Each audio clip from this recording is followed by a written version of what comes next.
Podcast ini telah diunduh melalui truth.id/voice. Selamat mendengarkan.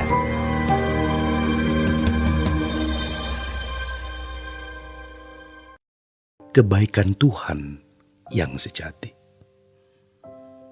Saudaraku, dalam Injil Yohanes pasal yang ke-6 ayat 26 firman Tuhan berkata, "Aku berkata kepadamu, sesungguhnya kamu mencari aku, bukan karena kamu telah melihat tanda-tanda, melainkan kamu telah makan roti itu dan kamu kenyang." Logika manusia pada umumnya adalah sekolah, kuliah, berpendidikan dan bergelar. Lalu mencari nafkah, menemukan pasangan hidup, membangun karir, membesarkan perusahaan, punya anak, anak menjadi besar, cari mantu, punya cucu, jaga cucu, dan seterusnya. Dan itu sudah menjadi gaya hidup yang tidak bisa diubah. Tuhan pun dipakai untuk mempertahankan eksistensi itu. Maka muncullah dukun-dukun di dalam gereja. Mereka tidak pakai nama setan tentunya, tapi pakai nama Tuhan Yesus. Dan yang mengerikan, Tuhan sering seakan-akan diam. Itulah cara beragama dan itu sudah merajalela. Hari ini banyak gereja yang tidak beda dengan agama lain. Sistem keberagamaan sudah masuk dalam lingkungan gereja.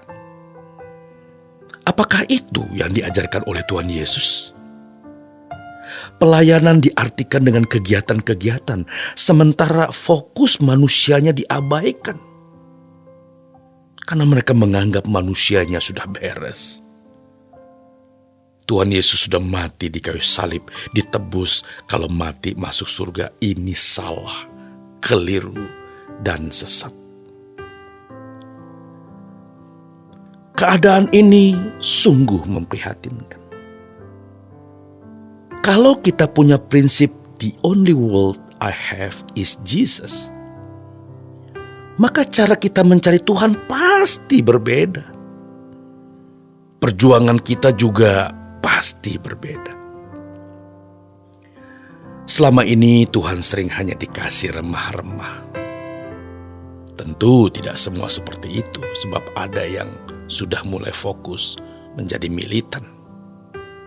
Namun sejujurnya saudaraku, banyak yang masih seperti itu. Ingat, Tuhan juga tidak minta-minta. Tuhan tidak mengemis waktu kita, tenaga, pikiran, uang, atau harta. Tuhan kita itu agung sekali.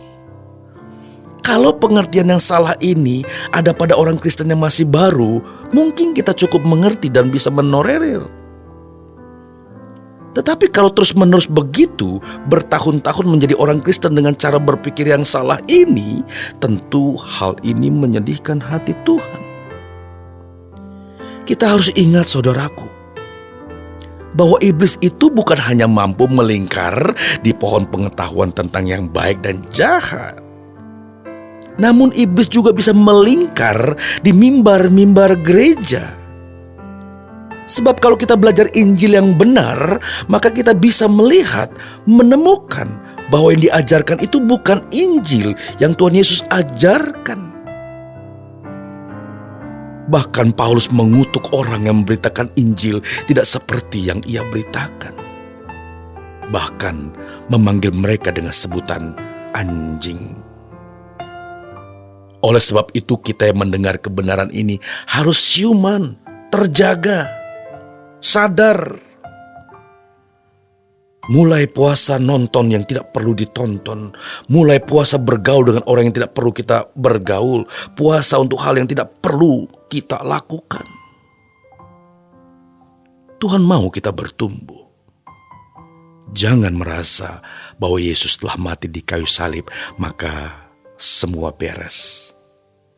Maka sudah beres semua. Belum, saudaraku. Tuhan mau meningkatkan kualitas hidup orang percaya sesuai dengan yang dikehendakinya. Tuhan mau mengajak kita masuk ke urusan kekekalan. Tetapi banyak orang Kristen mengajak Tuhan masuk dalam bisnis urusannya sendiri, bisnis kefanaan. Dalam Yohanes 6 ayat 26, Tuhan tegas mengingatkan, jangan karena kita sudah makan roti sampai kenyang, maka kita lebih mementingkan apa yang kita pandang kebutuhan daripada rencananya. Jadi, Kristen yang benar itu tidak punya rencana apa-apa. Ya, tidak punya rencana apa-apa. Namun Tuhan yang akan menaruh rencananya di dalam pikiran kita. Haleluya, puji Tuhan. Ingatlah kalimat yang penting ini Bapak Ibu.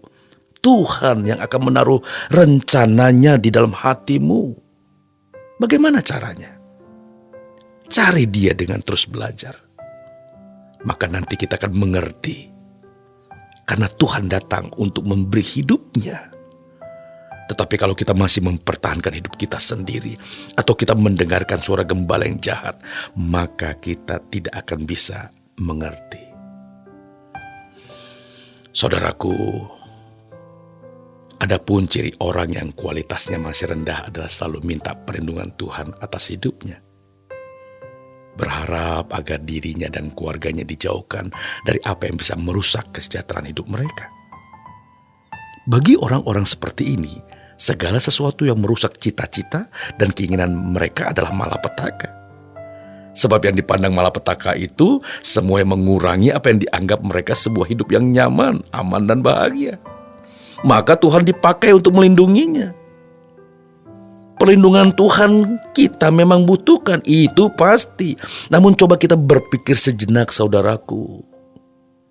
Seandainya Ayub tidak dirontokkan Tuhan, Ayub tidak akan pernah muncul seperti emas. Ayub dibersihkan Tuhan, diloloskan dari malapetaka kekal melalui malapetaka hidup. Dan ini adalah bentuk perlindungan Tuhan bagi Ayub. Jadi kalau kita berkata, Tuhan lindungi saya supaya enggak ada masalah ini, enggak ada masalah itu berarti kita belum mengerti, belum memahami.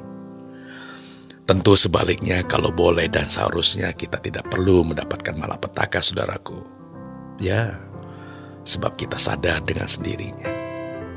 Tetapi daripada kita jatuh ke jurang, maka Tuhan timpuk kita dengan masalah supaya kita sadar.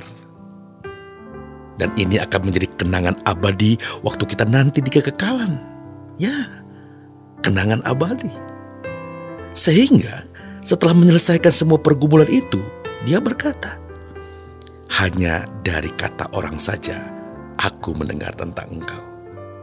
Ayub berkata kembali, tetapi sekarang mataku sendiri memandang engkau, puji Tuhan. Banyak orang hendak membuktikan kebaikan Tuhan dengan cara atau modelnya sendiri.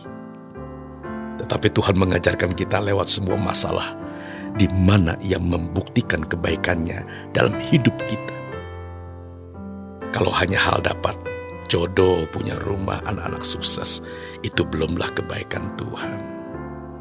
Karena hal itu juga bisa diberikan kepada semua manusia. Namun saudaraku, apabila kita melihat Tuhan sendiri, mengenal Dia, bertumbuh di dalam kebenaran, sampai bisa layak masuk dalam kerajaan Bapa, sampai layak masuk dalam kerajaan surga, sampai masuk dalam keluarga kerajaan Allah, itulah kebaikan Tuhan yang sejati.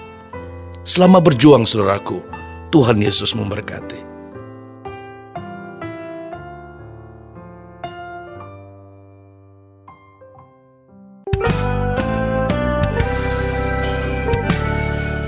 Renungan Truth versi audio dapat diunduh melalui truth.id/voice. Informasi lebih lanjut silakan menghubungi 021 4584 2381. Tuhan Yesus memberkati.